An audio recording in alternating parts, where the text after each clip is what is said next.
여러분 안녕하십니까? 임상심리사 2급 심리검사 과목 강의를 하게 된 이종훈입니다.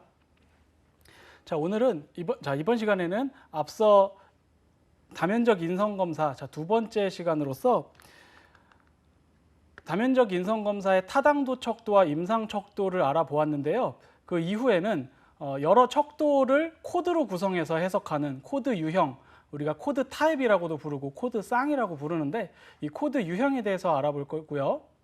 재구성 임상 척도가 무엇인지, 어떤 척도들이 있는지, 그리고 나아가서는 내용 척도와 보충 척도, 각각 척도들의 의미에 대해서 알아보고, 자, MMPI-2 다면적 인성 검사는 우리 성인으로 이제 실시가 된다고 했는데 청소년용으로 실시가 되는 MMPI-A는 어떤 차이점이 있는지 이번 시간에 알아보도록 하겠습니다. 자, 코드 유형인데요. 자, 다양한 척도 간의 관계를 통해서 진단적, 해석적 정보를 제공하기 위해서 만들어졌다고 합니다. 그러니까 쉽게 이야기해서 임상 척도가 10개가 있으면 어떤 척도 2개가 동반해서 상승을 한다. 그럴 때 이제 그 코드 타입, 코드 쌍 이렇게 부르는데, 그러면 10개 중에 2개니까 우리가 그 2개 10 곱하기 9 해서 90. 근데 이제 중복되는 걸 제거하면은 45개의 코드 타입이 있을 수 있겠죠. 근데 그것들을 모두 살펴보기에는 어렵고 임상적으로 의미가 있는 가장 현저한 의미를 가지는 22개 정도의 코드 유형을 소개하도록 하겠습니다. 자, 코드 유형 1, 2 또는 2, 1 이렇게 부르는데요. 1번 척도와 2번 척도가 동반해서 상승한다라는 의미고요. 자, 1번이 그래도 2번보다 더 높을 때는 코드 유형 1, 2, 2번이 더 높을 때는 2, 1 이렇게 기록을 할 수 있습니다. 그래서 1번과 2번의 척도를 각각 척도의 의미를 기억하면서 생각을 하면 좋을 것 같아요. 1번은 건강 염려였고 2번은 우울이었죠. 그러면 그 2가지 특성을 모두 반영하는 증상이 있을 것이다. 이렇게 예상하면서 내용들을 보면, 자, 우울과 근심, 비관주의를 경험하게 되고 신체 기능에 대해서 두드러지게 몰두함으로써, 자, 1번 척도의 특징이죠. 수반되는 신체적 호소를 많이 하는 경향이 있다. 그래서 증상은 고통, 약함, 쉽게 피로해짐 등을 수반하는 경향이 있고 대부분 스트레스를 경험하고 있는 동안에 보고가 됩니다.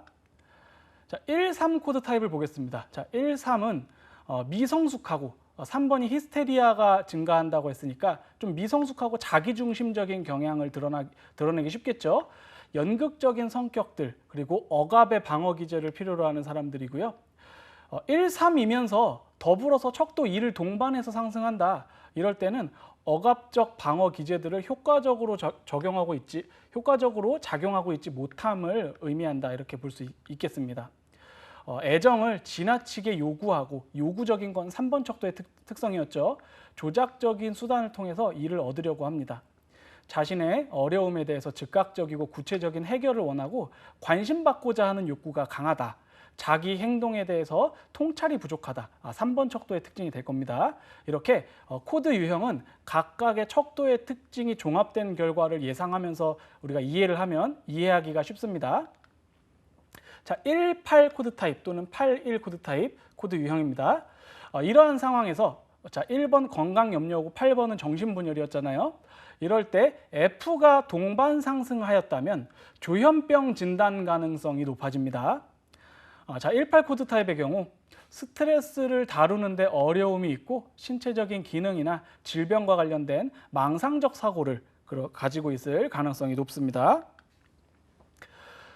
자, 분노와 적대감을 숨기고 있으면서 타인들에게 안갚음을 당할까 봐 두려워서 이를 분명하게 표현하지 못하는 경향이 있습니다. 자, 8번 척도의 특징은 좀 소외되어 있고 다른 사람들로부터 좀 동떨어져 있다고 했잖아요. 그래서 뭔가 쉽게 표현하고 하는 것보다 좀 두려워서 분명하게 표현하지 못하고 홀로 동떨어져 있는 그런 경향을 우리가 생각해 볼 수 있습니다. 자, 19 코드 타입입니다. 19 코드 유형인데요. 건강 염려와 경조증이 동반해서 상승하고 있습니다. 그러다 보니까 좀 긴장되고 불안한 상태이고 상당한 정서적인 혼란을 경험하는 것으로 좀 설명이 됩니다. 높은 수준의 성취를 기대하는데 정해진 목표는 없습니다. 척도 1의 상승이 어떤 수동성, 강한 의존적인 욕구들에 대한 지표로 간주될 수 있으면서 자신의 한계점들과 결함들에 대해서 대처하는 데 어려움을 겪는 뇌 손상 환자에게서 쉽게 나타날 수 있는 그런 코드 유형입니다. 자, 그러면 2번으로 시작하는 23 코드 유형. 23 코드 유형은 21 코드 유형과 좀 비교적 유사한 부분이 있습니다. 자, 2번은 우울이었잖아요. 그러니까 우울한 성향이 많이 드러나겠죠. 상당히 미성숙하고 부적절감, 불안정감, 그리고 삶에 대해서 비효율적인 양상을 보입니다. 활동 수준이 낮을 뿐만 아니라 우울감과 무기력감, 자, 2번 척도의 특징이죠. 자기 불신이 분명하게 드러나는 편입니다. 다소 수동적이고 유순하고 주변 사람한테는 좀 의존적이고 유순하다, 이렇게 좀 평가를 받기 쉽습니다. 이러한 경우에는 심리 치료를 통한 예후가 좋지 않은 경우가 많은 것으로 알려져 있습니다. 자, 2, 4 코드 유형인데요. 자, 2는 우울인데 4가 뭐였죠? 반사회성이었죠. 그러다 보니까 불법 행위로 붙잡힌 후에 평가받는 정신장애를 가진 사람들에게서 가장 흔하게 나타납니다. 자, 불법 행위로 붙잡혔다, 그러니까 범죄를 저질렀다, 반사회적인 행위를 저질렀다, 연결이 되죠. 그래서 불법 행위로 붙잡힌 후에 평가받는 사람한테 흔하게 나타나는 코드 유형이고요. 우울증은 감옥에 수용됐거나 자신의 행동으로 인해서 어딘가에 갇혀 있는 사람들에게 반사적으로 나타나는 그런 증상으로 이해하실 수 있을 것 같습니다. 이런 우울증은 스트레스에서의 탈출이 효과적이거나 감금 상태에서 풀려났을 때 완화됩니다. 그러니까 감금되어 있어서 우울해지는데 이제 풀려나고 나면 이런 우울로부터 다시 해방이 되는, 그래서 다시 또 반사회적인 행동을 저지르기 쉬운 이런 모습들이 나타나겠죠.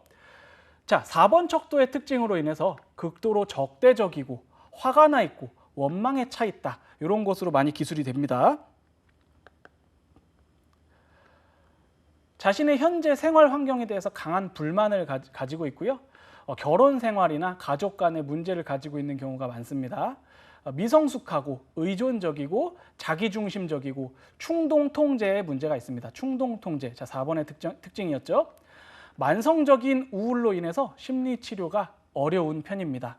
2, 4 코드 유형을 가진 경우. 자, 2, 6 코드 유형 보겠습니다. 6번이 편집증이었죠. 2번이 우울이고, 그러니까 우울과 편집의 특징을 잘 생각하면서 한번 읽어보겠습니다. 심각한 정서적인 어려움을 가지고 있는 정신병 초기 단계의 환자의 가능성이 있습니다. 우울한 감정으로는 완전히 가려지지 않는 상당한 분노와 적개심이 내재되어 있습니다. 그러니까 우울 때문에 깔아앉아 있고 좀 많이 침체되어 있는 것 같지만 그걸로부터 충분히 이제 가려지지 않는 명백한 어떤 적대심, 분노, 이런 정서가 드러난다는 의미죠. 때로는 편집증적 경향을 보이기도 합니다. 자, 6번의 특징이죠. 자, 7번입니다. 자, 27인데요. 자, 우울과 강박이죠. 우울과 강박, 그리고 강박과 우울. 정신과 현장에서 환자들에게서 가장 흔하게 볼 수 있는 그런 프로파일입니다. 이 경우에 이제 우울의 특징과 강박의 특징이 다 드러나다 보니까 매우 불안하고요, 긴장되어 있고, 그러면서 걱정이 너무 많고, 이런 상태가 너무 지속되다 보니까 힘듭니다. 그러다 보니까 또 우울해지고요. 자기 자신이 왜 이럴까, 왜 이런 일이 자꾸 일어날까 하면서 좀 비관적이고 염세적인 사고를 하게 됩니다. 그리고 그런 상황에서는 당연히 자신감이 저하가 되겠죠. 그래서 신경이 과민해지고 또다시 또 우울과 불안이 이어지고, 이런 악순환을 반복적이고 지속적으로 경험을 하게 됩니다. 정신 내적 갈등이 건강 염려증적 경향이나 신체적인 불평으로도 나타날 수 있습니다. 이러한 경우 죄책감에 사로잡혀 있고 내벌적이고 일반적으로 두려움이 많다, 개인적인 결함, 자기 자신이 가지고 있는 결함에 대해서 강박적으로 집착한다, 이렇게 이해할 수 있습니다. 자, 내벌적이라고 했는데요. 내벌적이 어떤 현상에 대해서 이것이 내 책임이야, 내가 잘못해서 이런 거야 하면서 자기 자신을 처벌하려고 하는 경향을 내벌적이다, 그러니까 죄책감과 연계지어서 생각하시면 이해하시기 좋을 것 같아요. 그래서 27 코드 유형인 사람의 경우에는 걱정이 지나치게 많고 실제로는 그런 걱정을 할 필요가 없는데 그런 위협이 없음에도 불구하고 어떤 실제적인 혹은 가상적인 위험 모두에 취약한 점을 좀 드러냅니다. 사회적으로는 부정적인 평가는 잘 안 받아요. 이렇게 대체로 좀 고분고분하고 특별히 모나지는 않은 그런 성격들을 가졌다 이렇게 평가받을 수 있지만 필요한 상황에서 자기 주장을 잘 못해서 손해를 보고 피해를 봐도 내가 이것 때문에 피해를 봤다 이런 것을 주장하라는데 상당히 어려움을 겪는 그런 유형이라고 볼 수 있겠습니다. 자, 정신과 환자의 경우에서 가장 쉽게 나타난다고 했기 때문에 이러한 경우 심리치료 장면에서 심리치료, 상담적인 치료를 하기에 앞서서 약물 치료를 통해서 우울감 또는 불안 이런 것들을 좀 선행해서 치료를 하는 것이 필요한 경우가 상당히 많이 있습니다. 대부분 진단명은 우울증이나 불안장애 이런 것으로 진단이 되고요.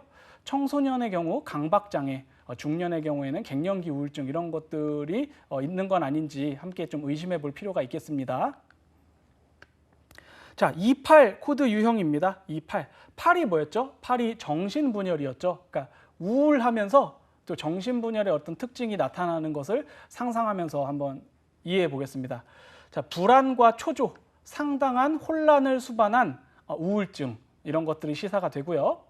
불안과 초조가 심할 경우에는 적대적이고 공격적인 충동에 대한 통제력을 잃지 않을까 하는 두려움에 빠질 수 있습니다.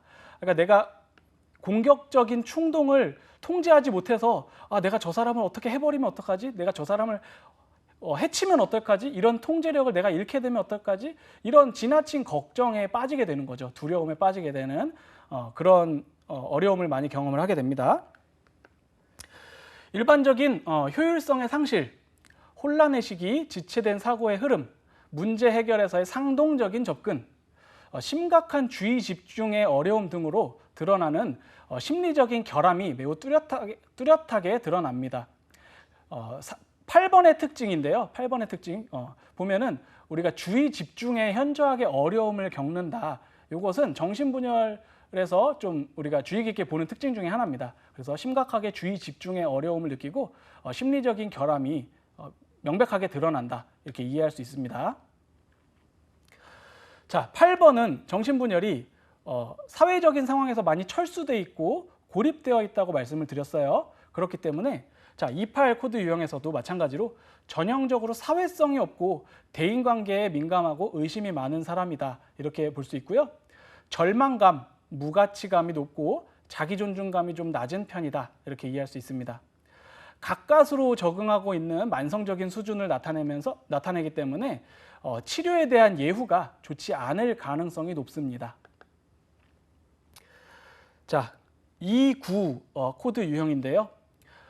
이 9는 자, 우울과 경조증이죠. 그렇다 보니까 우울은 좀 많이 침체되어 있는 것을 설명한다 그랬어요. 침체가 되어 있는데 자, 9는 어떻죠? 굉장히 고양되어 있죠. 굉장히 업되어 있다고 우리가 이야기하는데 이 두 가지가 섞여 있다 보니까 어떻겠어요? 매우 혼란스럽겠죠. 기복이 심하고 내려갈 때는 한없이 내려가고 올라갈 때는 또 한없이 올라가는 그런 혼란을 우리가 많이 읽을 수 있을 것 같아요. 그래서 자, 보시면 증가된 활동을 통해서 긴장이 방출되는 초조성 우울을 반영한다. 이렇게 볼 수 있고요. 정서 표현이 심하고 지나치게 자기애적이고 자, 9번의 특징이죠. 자신의 가치에 몰두하는 태도가 특징적이다. 기저의 부적절감과 무가치감을 부정하고 있고 우울한 감정에 초점을 맞추는 것을 피하기 위해서 저하된 사기를 부정하고 과잉 행동이나 다른 사람들에게 지나치게 관여하는 등의 조증 기제를 사용한다고 볼 수 있습니다. 그러니까 자기 기저에는 우울하고 조금 깔아앉아 있는 그런 부분들이 있는데 이것들을 애써 외면하고 오히려 과잉된 척 행동을 하는 거죠. 지나치게 관여하고 어떤 조증 기제를 사용함으로써 내적으로 가지고 있는 우울을 좀 감추고자 하는 그런 욕구가 엿보인다고 볼 수 있겠습니다. 젊은 환자들에게서 개인적이거나 직업적인 방향을 잃은 것으로 특징 지어지는 정체감의 위기를 시사할 수 있음이라고 되어 있는데요. 자, 직업적인 방향을 잃은 것, 이를테면 취업에 실패했다거나 잘 다니고 있는 직장에서 해고를 당했다거나 이럴 때 우울과 더불어 그것들을 감추기 위해서 아니야, 나 할 수 있어. 아니야, 나는 이까짓 회사가 뭐라고 난 더 좋은 데 가서 더 잘할 수 있어. 이렇게 좀 부정을 하면서 자기 자신을 조금 과잉되게 표시하는 그런 태도로 나타날 수가 있습니다. 젊은 환자가 아닌 이제 보다 나이가 많은 환자들의 경우에는 갱년기 우울을 의심해 볼 수 있겠다. 이렇게 해석을 할 수 있겠습니다. 자, 이번에는 3번과 4번 3, 4 코드 유형을 보겠습니다. 척도 3은 우리가 히스테리아라고 했어요. 자, 환자들이 척도 3이 높은 환자들은 분노를 수동 공격적으로 표현하고요.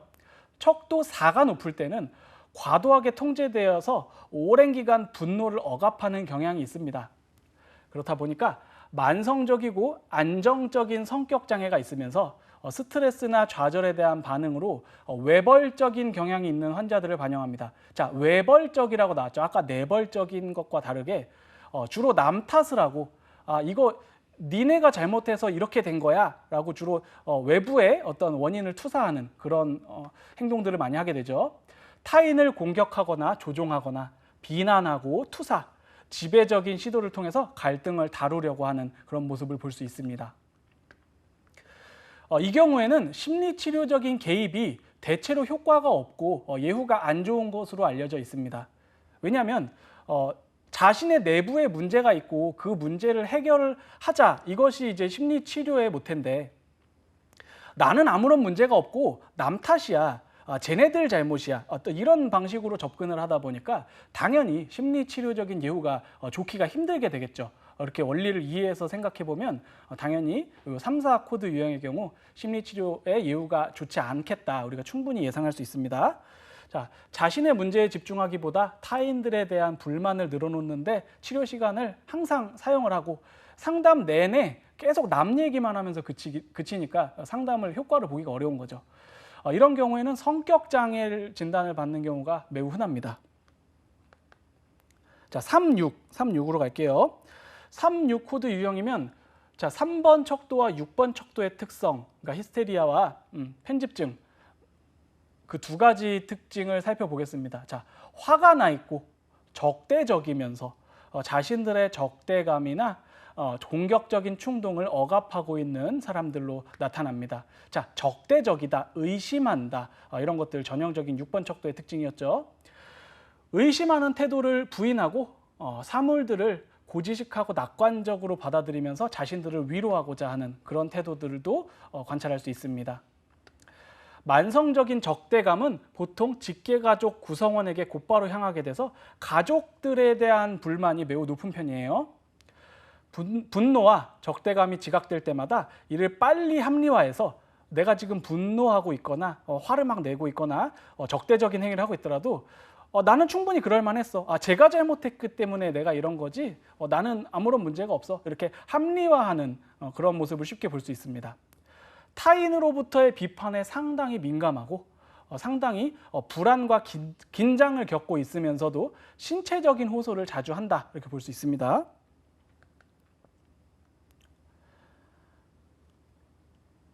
자, 38 코드 유형을 보겠는데요. 자, 3과 8.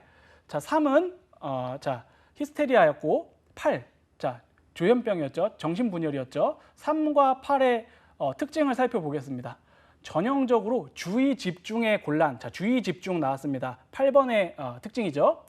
기억 상실 및 진압력 상실을 보이는 주요 사고 장애를 가지고 있다. 자, 기억 상실과 진압력 상실, 어떤 정신병적 특징이죠. 8번 척도가 상승했을 때 관찰하기 쉬운 특성이라고 볼 수 있겠고요. 특히 자, 비전형 타당도 척도인 자, F 척도가 70T 이상으로 상승을 했어요. 그럴 때는 실제로 정신병적인 곤란이 현저하겠구나, 이렇게 우리가 해석을 할 수 있습니다. 비현실감과 정서적인 부적절감도 동시에 보이게 됩니다. 자, 이 경우에 정서적인 특성을 살펴보면 겁이 많고 정서적으로 취약하고 미숙하고 분열성 성격을 지니고 있다 이렇게 볼 수 있습니다. 욕구가 좌절되었을 때 굉장히 자기처벌적인 반응, 내벌적이라고 했죠 아까 비슷한 말입니다. 자, 자기처벌적인 반응을 보이고 상동적인 방식으로 문제에 접근합니다. 그러니까 항상 동일한 방법으로 문제에 접근을 하기 때문에 어떤 이렇게 했을 때 안 됐으면 다른 방식도 시도해 볼 수 있고 또 잘 됐으면 그 방식을 좀 더 개선해 볼 수 있고 이런 것이 아니라 항상 동일한 방식으로 문제를 접근하는 그런 상동적인 태도를 좀 볼 수 있습니다. 조현병 그리고 해리 장애, 단기 반응성 정신병이 주로 고려가 됩니다. 자, 이번에는 이제 4, 5를 보겠습니다. 4, 5 또는 5, 4 코드 유형. 4는 반사회성이고 5는 남성성, 여성성이었죠. 자, 5가 높아지면 이성의 특징이 높아진다고 했어요. 자, 남자들에게서 흔하며 가벼운 정신적 고통을 경험하고 있는 만성적인 성격 장애를 시사한다. 이렇게 이야기하고 있습니다. 정서적인 수동성과 알아보기 어려운 의존 욕구를 보인다. 여성의 경우는 의존하고 싶은 욕구가 강할지라도 우리가 전통적인 여성적 성역할, 예를 들면 뭐 순종적이다, 수능적이다 이런 것이 아니라 그런 부분에 그런 전통적인 성역할에 저항하고 중요한 타인들한테 지배당하는 것을 두려워하는 그런 특성을 보입니다. 왜? 여성인데 5번 척도가 높기 때문에 충분히 우리가 이해할 수 있습니다. 자, 4, 6 또는 6, 4 살펴보겠습니다. 자, 반사회성이 높으면서 자, 편집증이 높아지죠. 그렇다 보면 만성적으로 적대적이고 쉽게 분노하는 유형이다. 이렇게 우리가 볼 수 있을 것 같아요. 분노 그리고 적대적 이런 것이 핵심이죠. 자, 선호하는 방어 기제는 자신을 방어하기 위해서 사용하는 심리적인 방어 기제는 투사 그리고 행동화.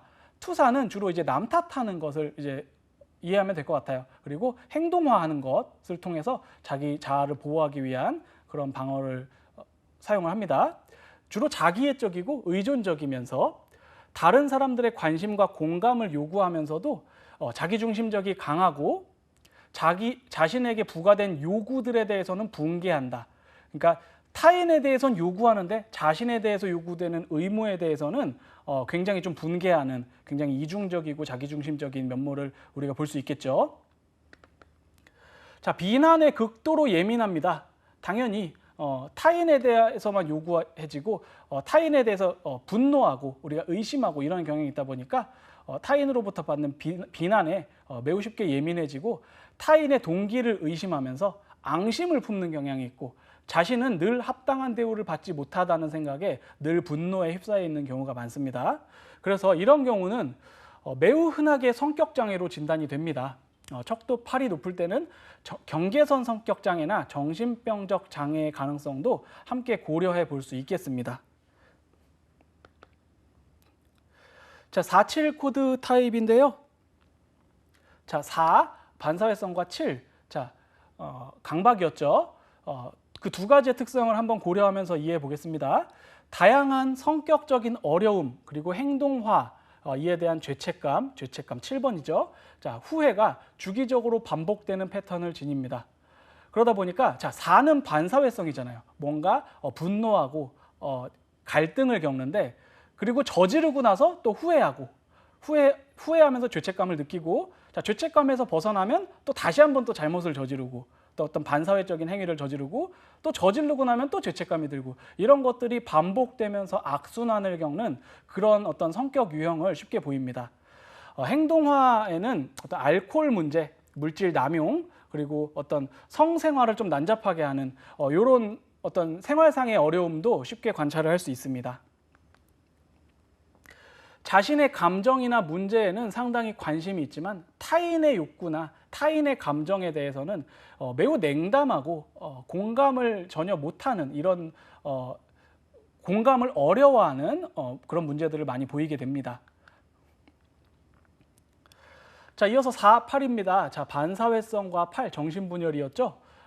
그 두 가지 특징을 우리가 종합해서 생각해 보면 자극 과민이나 적대감, 의심 혹은 관계관념과 아울러서 상당한 심리적 고통을 겪는다. 상당한 심리적 고통, 자 8번의 특성이죠. 비사회적 방식으로 투사와 행동화가 1차적인 방어 기제다. 자, 사회적인 방식이 아니라 비사회적인 방식이다. 왜? 8번은 사회로부터 좀 고립되어 있고 격리되어 있다는 그런 특징을 설명할 수 있기 때문에 투사나 행동화도 어떤 1차적으로 방어 기제를 사용을 하기는 하는데 비사회적인 방식으로 사용을 한다. 이렇게 이해할 수 있습니다. 사회지능이 제한되어 있을 가능성이 높고 공감이나 의사소통 능력에 있어서 어려움이 예상이 됩니다. 교육이나 직업적 경력에서 성취가 좀 낮은 편이고요. 수행이 좀 고르지 못한 그런 편이죠. 자, 4번의 특징을 고려하면 물질 남용 문제가 좀 쉽게 나타나고요. 자살 시도도 상대적으로 흔하게 일어납니다. 자, 8번 척도에서는 이제 자살 시도 그런 것과 이어서 한번 생각해 볼 수 있을 것 같아요. 자, 경계선 장애, 분열성, 분열형 성격 장애 진단 가능성이 높습니다. 자, 4-9 코드 타입입니다. 자, 4-9. 자, 반사회성과 경조증이 지금 합쳐졌어요. 굉장히 고양되고 에너지가 막 넘쳐날 것 같은 그런 예감이 들죠. 그래서 이런 코드 유형을 가지신 분들은 굉장히 무책임하고 행동을 충동적으로 생각하기 전에 먼저 저지르고 대인관계에 있어서는 상당히 어려움을 많이 겪고 대인관계를 잘 한다고 하더라도 굉장히 피상적인 대인관계를 간신히 유지하는 그런 특징들을 우리가 볼 수 있겠습니다. 윤리적 가치가 불안정하고 윤리적인데 큰 의미를 두지 않습니다.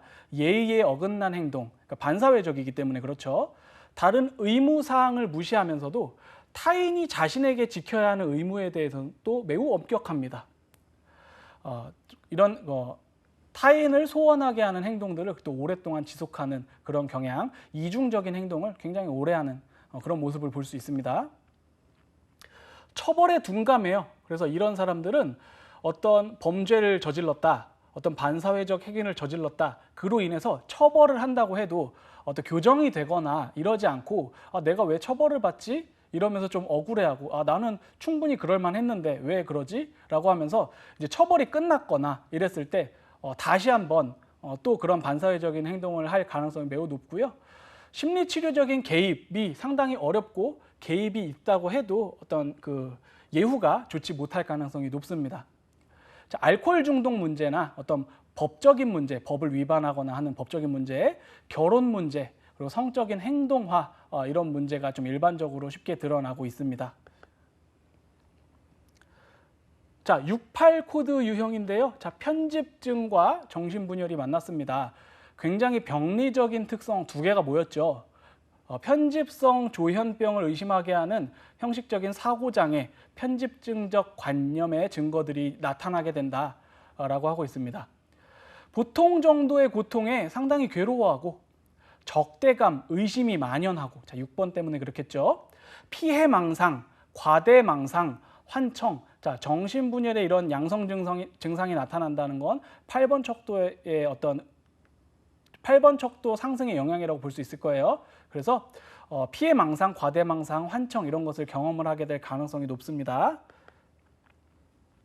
스트레스를 조금이라도 받으면 철수되고 어떤 현실을 인지하는 능력을 상실하고 비밀스러운 자폐적인 환상 속에 빠져들어가는 그런 경향이 있습니다.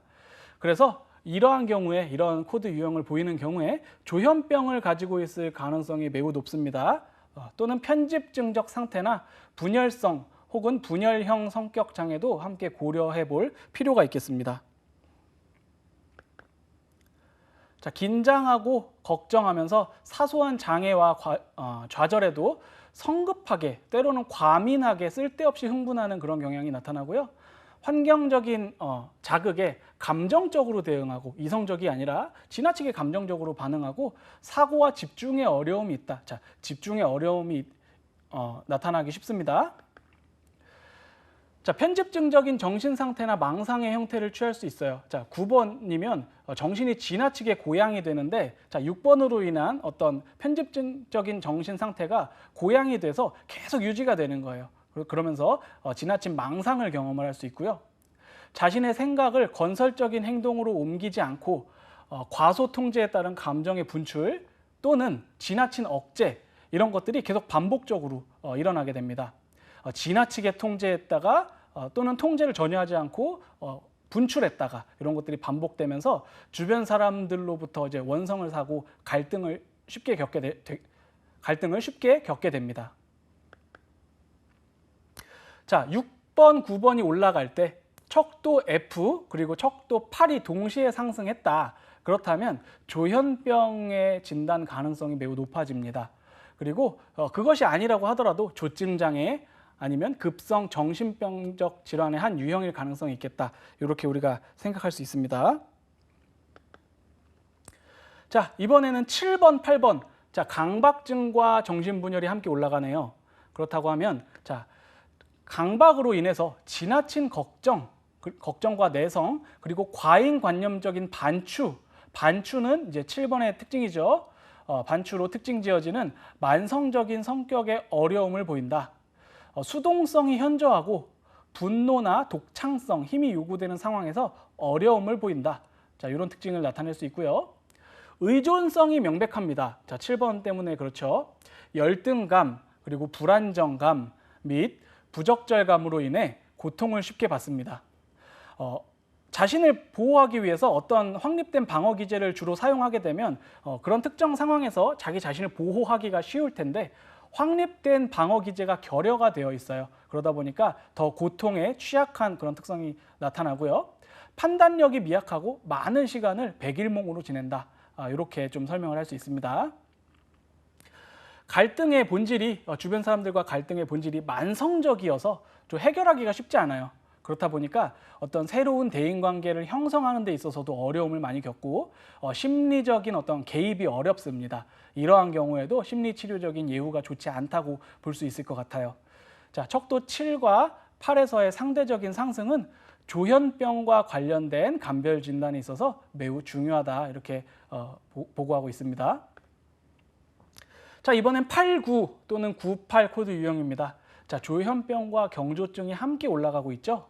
자, 편집증적인 정신 상태와 형식적 사고 장애의 징후를 보인다라고 볼 수 있습니다.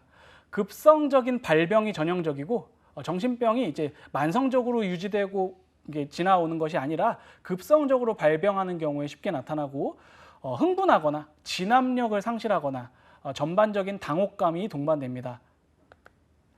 잘 확립된 자폐적인 성향과 망상, 환청의 가능성이 존재해요.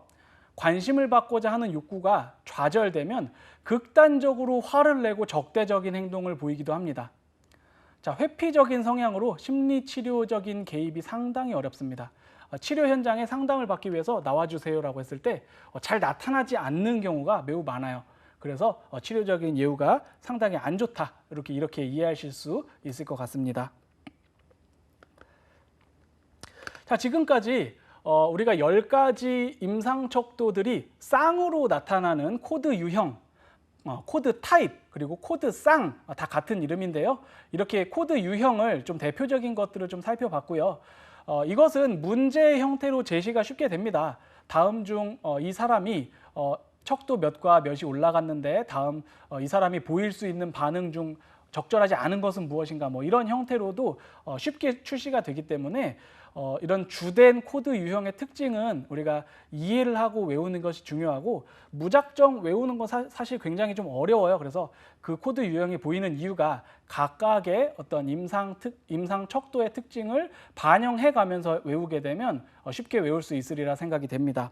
자, 그렇다면 재구성 임상 척도를 살펴볼 텐데요. 자, 임상 척도는 여러 가지 문항을 통해서 우리가 측정을 한다고 했는데 어떤 문항은 다른 척도와 공통된 측정을 한다고 했어요. 그래서 특정 척도가 올라가는 문항에서 예라고 대답했을 때 다른 척도도 동일하게 올라갈 수도 있다고 했죠. 그렇다면 그 공통된 요인을 제거하고 어떤 특정한 척도의 고유의 영역만을 독립적으로 볼 수 있지 않을까?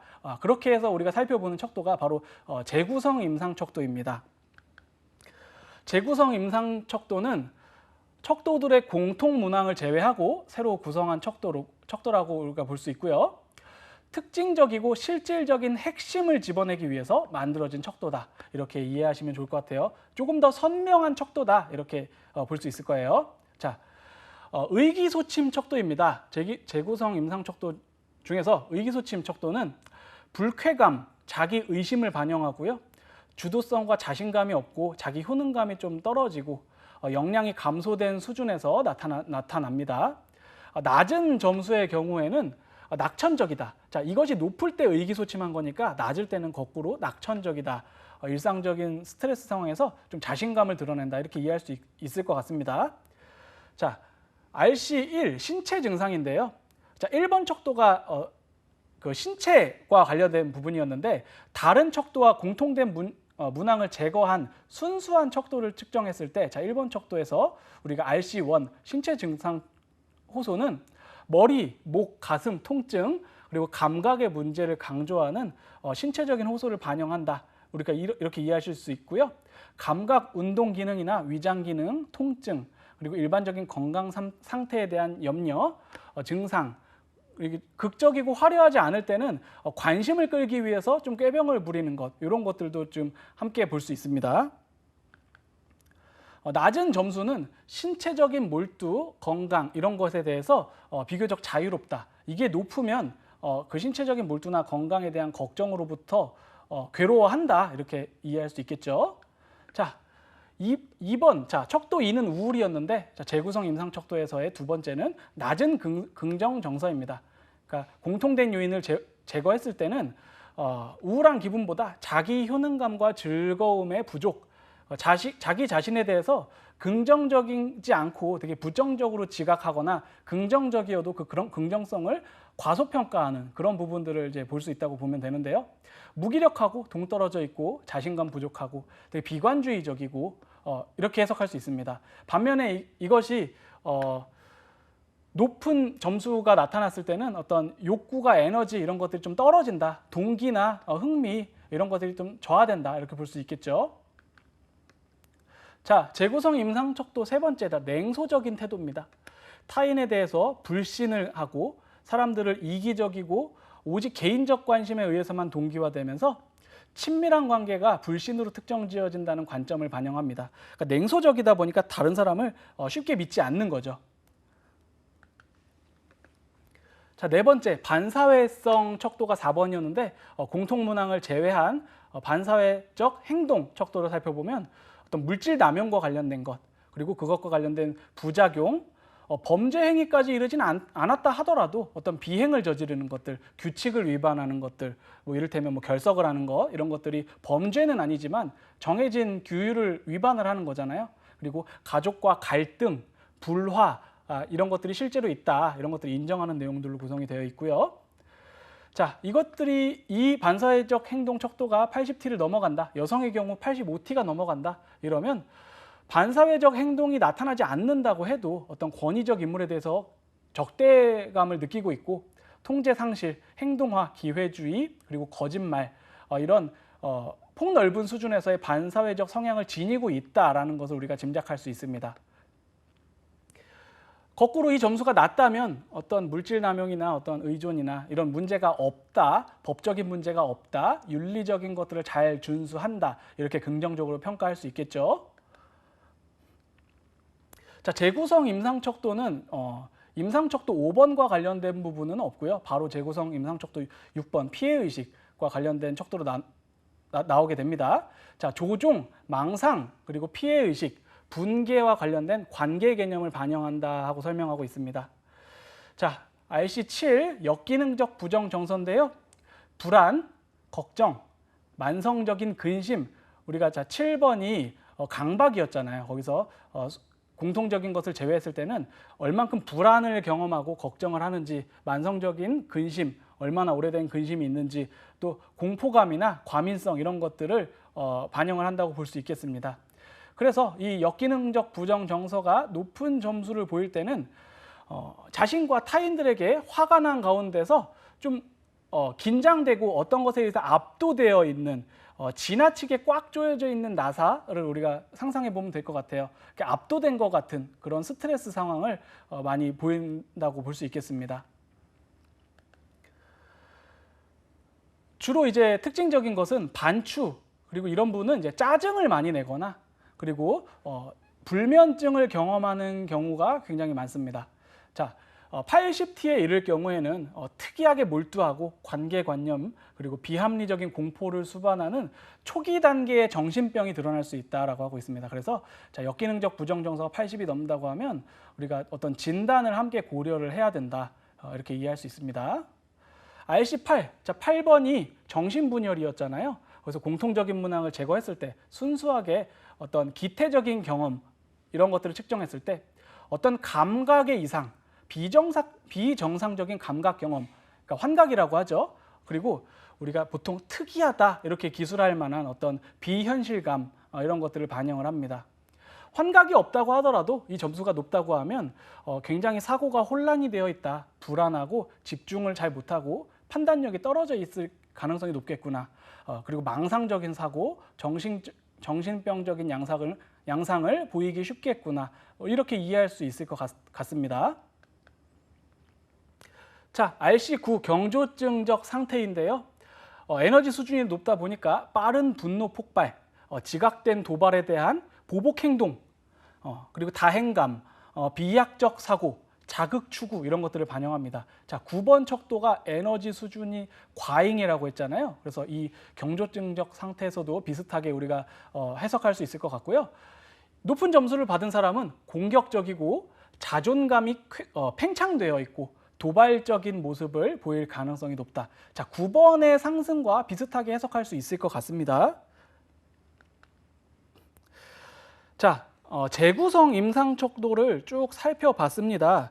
그렇다고 하면 이제 그 척도들이 나타내는 어떤 특징들을 우리가 이해를 할 수 있죠. 아, 심리적으로 좀 불안하구나, 좀 공격성이 높구나, 이런 여러 가지 특성들을 척도를 토대로 이해할 수 있는데, 그러면 자, 어떤 내용 때문에 그런 특징들이 나타날까? 우리가 이런 것들에 대한 관심을 가질 수 있겠죠. 그런 것, 이런 내용, 주된 증상을 야기하는 내용에 대해서는 내용 척도를 통해서 유추해 보는 게 가능해집니다. 자, 내용 척도를 살펴보겠습니다. 자, 부적 정서, 그리고 이와 관련된 척도, 그리고 대인 관계나 일에서 특징적인 태도나 행동을 측정하는 척도, 그리고 갈등이나 스트레스의 주요 원천으로서 가정과 직장, 정신병적 증상과 치료에 대해서 예후를 측정하는 척도다. 그 내용을 한번 살펴볼 수 있는 그런 척도다. 이렇게 이해할 수 있습니다. 자, 불안인데요. ANX라고 쓰고 우리가 영어로 anxiety 이렇게 말하잖아요. 그거의 약어로 ANX라고 하는데요. 자, 과도한 걱정, 그리고 긴장, 수면 곤란, 주의 집중 문제를 포함한 일반화된 불안을 나타내고 있습니다. 공황 상태에 가까운 어떤 정신적인 붕괴에 대한 두려움, 내가 정신적인 것을 놓으면 어떡하지? 이런 거에 대해서 두려워하거나, 그리고 실망, 재정적인 어려움, 실행하지 못한 결정 등으로 인해서 쉽게 동요되고 심리적으로 압박을 받고 그런 느낌들이 포함이 되어 있습니다. 자, FRS, fear, 자, 공포죠. 일반적인 두려움과 특정 공포를 나타내는 그런 공포와 관련된 내용을 의미한다고 볼 수 있겠습니다. OBS, 자, 강박성인데요. 지나치게 분주해 보이지만 비효율적인 인지적 활동을 주로 표현을 합니다. 그러니까 우유부단함, 침습적인 사고. 자, 여기서 침습적인 사고는 내가 원하지 않는데도 불구하고 어떤 생각이 저절로 드는 거예요. 그 생각이 내가 원하지 않음에도 불구하고 나에게 파고 들어온다. 그래서 침습적이다. 이렇게 설명을 하는데요. 침습적인 사고, 그리고 세부 사항에 몰두하고 자기 회의 등 의사결정에 압력을 가하는 끝없는 고려사항에 전념하고 행동을 취하는 것에 대해서 두려워한다. 그러니까 강박적인 특성을 그대로 반영을 하는 거겠지요.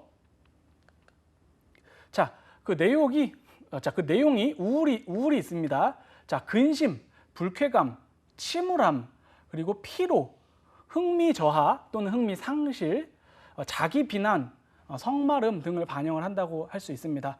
낮은 점수는 우울과 반대되는 개념을 이해할 수 있겠죠. 고양되거나 팽창된 기분을 나타낸다. 나타내는 것보다 이제 우울감의 부재를 시사한다. 이렇게 이해할 수 있겠습니다. 자, 건강 염려, 내용상에서 건강 염려다. 건강에 대한 염려가 높고 건강에 대해서 지나치게 신경 쓰고 몰두하고 스트레스에 대한 반응으로서 신체화 경향을 반영한다. 그러니까 내가 스트레스를 크게 느낀다고 하면 그러니까 어디가 아프다 이런 호소를 자주 하는 거죠. 대체로 피로, 불면, 신경과민 이런 것들을 많이 호소합니다. 정서적으로는 되게 염세적이고 분노 표현과 같은 성격적인 특성을 함께 보이는 것이 일반적입니다. 자, 기태적인 정신 상태, 그러니까 비자 멘테이션에서 BIG라고 약어로 사용을 하는데요. 비단 망상적 사고가 아니라고 하더라도 굉장히 독특하고 누가 봐도 굉장히 괴이하고 이상한 생각을 할 때 그런 생각들을 반영을 한다고 봅니다. 높은 점수를 보이면 이 사람들은 타인이 악의에서 비롯됐다고 여기는 침습적이고 파괴적인 생각과 경험들로 괴롭힘을 당하고 있다 이렇게 보고를 하는 거죠. 그러니까 주로 이제 피해 망상과 관련된 그런 경험들이 많아집니다. 자, ANG 분노죠. 자, 분노는 분노 충동 그리고 분노 사파를 보고합니다. 높은 점수를 받을 때는 정말 성마르고 감정을 잘 조절하지 못하고 좌절을 견디지 못하고 자주 화를 표현합니다. 그렇죠. 분노가 높으면 화를 이렇게 겉으로 표현하는 경우가 상당히 많아지겠죠. 자, CIN 냉소적인 태도. 자, 시니시즘이라고 우리가 이야기를 하는데요. 냉소적인 태도는 사람들이 굉장히 파렴치하다. 저 사람들 되게 파렴치해, 부도덕해, 이기적이야, 불성실하고 비겁한 동기를 가지고 일을 하는 거야. 뭐가 열심히 있어서 하고 있는 게 아니라 자기 잘 되게 하려고 저렇게 하는 거야. 이렇게 근거 없는 비난을 하거나 주변의 이런 평가들에 대해서 좀 염세적인 신념을 가지고 있는 그런 특성을 반영을 하고 있습니다. 그러다 보니까 시니시즘, 자, 냉소적인 태도가 높을 때는 이 삶을 만인과 만인의 어떤 투쟁으로 보고 정글로 보고 사람들은 모두 이기적이야. 서로 비도덕적이고 서로 자기의 사리사욕을 위해서만 살고 있는 거야. 이렇게 생각하면서 자기 자신이 저지르는 어떤 부도덕하거나 악한 그런 행태를 조금 정당화하고 나는 충분히 그럴 만해. 왜 사람들도 다 그러니까 이러면서 자기 자신도 위선적이고 때로는 다른 사람들의 정당한 태도도 위선적이고 나쁜 의도를 가지고 있는 거라고 오해를 하고 그렇게 좀 냉소적인 태도를 보이기 쉽습니다. 자, ASP, 자, 반사회적 특성인데요. 타인의 동기에 대한 감정에 대해서 냉소주의와 둔감함을 반영합니다. 규칙이나 관습을 어기는 일에 동정적이고 과거 규칙을 어기고 권위적인 대상과 갈등을 겪은 사실에 대해서 대체로 좀 인정을 하는 그런 경향을 보입니다. 자, TPA, 자, 타입 A 유형, 자, A 유형 행동인데요. A 유형의 세 요소 중 두 요소를 포함합니다. 자, 높은 점수를 가지고 있을 때는 적대감이나 복수심을 느끼고 자기 중심적이고 분개하고 의심이 많다, 공감이 부족하다라고 했어요. 자, A 유형의 세 요소는 자, 빠른 속도와 성급함, 직무 관여도, 지나친 경쟁심, 뭐 이런 특성들을 이해할 수 있어요. 그 A 유형의 세 가지 요소 중에서 두 가지 요소를 포함하고 높은 점수의 경우 적대감이나 복수심을 느낀다, 자기중심적이다, 공감이 부족하다, 이렇게 쉽게 이해할 수 있을 것 같습니다. LSE, 자, 낮은 자존감인데요. 자존감이 낮은 경우 대체적으로 대인관계에서 자기한테 결함이 있다라고 느끼고 자신감이 저하돼 있고 어떤 문제 상황이 발생을 했을 때 쉽게 자기에 대해서 자기 자신을 비난하고 내벌적인 그런 행동을 보이고요. 어려운 상황이 있으면 쉽게 포기하는 그런 경향을 반영을 합니다. 자존감이 높으면 어려움이 있어도 나는 이거 충분히 극복할 수 있어 이렇게 생각을 할 수도 있지만 그렇기가 쉽지 않다는 거죠. 자, SOD, 사회적인 불편감입니다.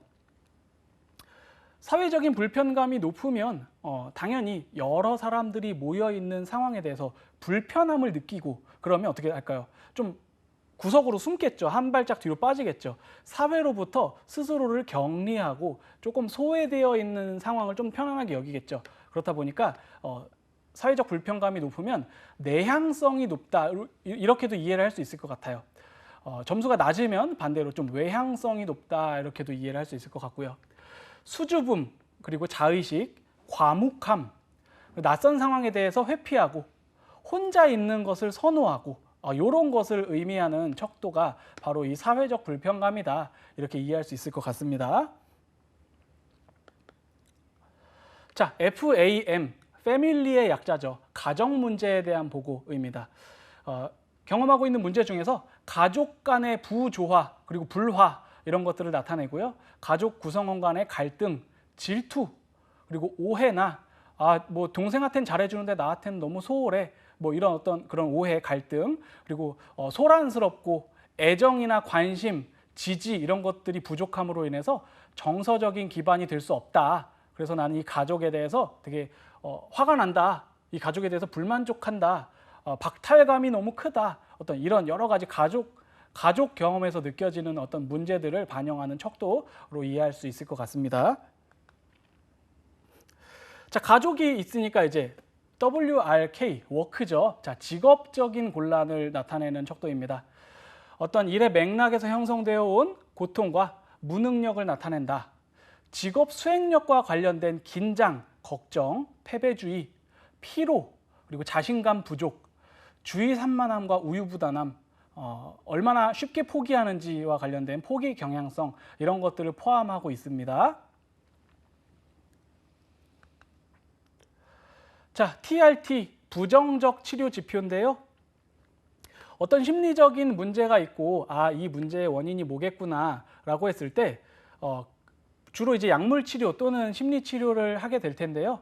부정적인 치료 지표, 그러니까 이 지표가 높을 때는 치료 가능성이 좀 낮다. 우리가 이렇게 이해할 수 있을 것 같아요.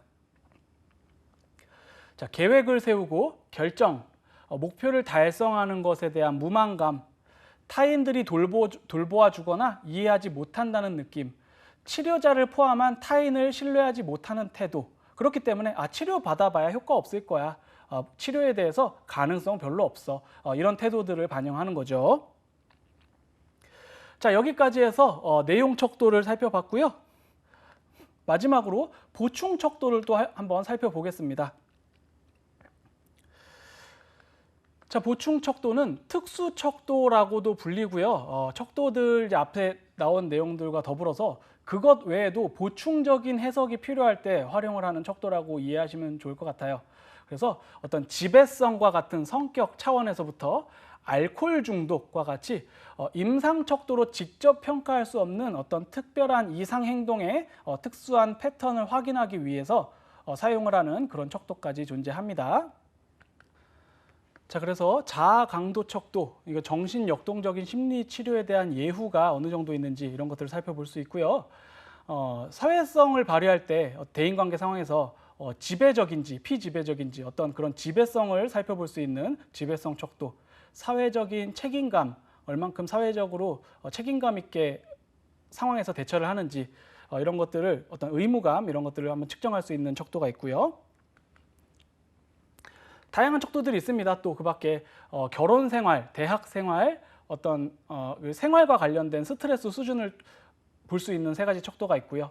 적대감, 그리고 적대감을 얼만큼 잘 통제하고 있는지 혹은 적대감을 지나치게 과잉 통제하고 있는 건 아닌지와 관련된 척도들이 있고요. 물질 남용과 관련된 그런 척도들, 그리고 성 역할과 관련된 이런 척도들도 존재한다고 볼 수 있습니다. 이렇게 해서 지금까지 MMPI-2 다면적 인성검사, 성인용으로 개발된 다면적 인성검사의 여러 가지 척도들을 대부분 살펴봤습니다. 그런데 지금까지 봤던 이 척도들은 성인용을 대상으로 한 검사이기 때문에 청소년을 상대로 검사를 하는 데는 다소 제한점이 있습니다. 이를테면 결혼 생활과 관련된 척도, 그리고 일과 관련된 어떤 그런 척도들을 측정을 하는 데 있어서 청소년 집단은 사실 좀 적합하지 않은 면모가 있어요. 그래서 청소년을 위한 불필요한 문항을 제거하고 청소년을 위해서 표준화한 MMPI-A라는 청소년용 검사가 있습니다. 자, 그 청소년용 다면적 인성 검사의 특성을 한번 살펴보면은요. 청소년용 다면적 인성 검사는 자, 명칭이 MMPI-A이고요. 청소년에게 적용하기 위해서 문항들을 수정하고 척도들을 수정을 했습니다. 앞서 설명드린 것처럼 아직 경험이 없을 것으로 기대되는 결혼 생활, 물론 법적으로 청소년인 나이에 결혼을 할 수는 있습니다. 그렇지만 결혼 생활을 보통 경험하지 못하는 경우가 일반적이고 직장 생활에 대해서 묻는 내용들도 크게 의미가 없는 가능성이 높기 때문에 그런 문항들을 제외하고 또 학교 생활과 관련된 그런 문항들을 더 추가적으로 추가해서 청소년이 보고하는 상황에서의 다양한 심리적인 상태를 보고할 수 있도록 문항을 재구성을 하게 됩니다. 자, 14세에서 18세 청소년을 대상으로 실시를 하게 되고요.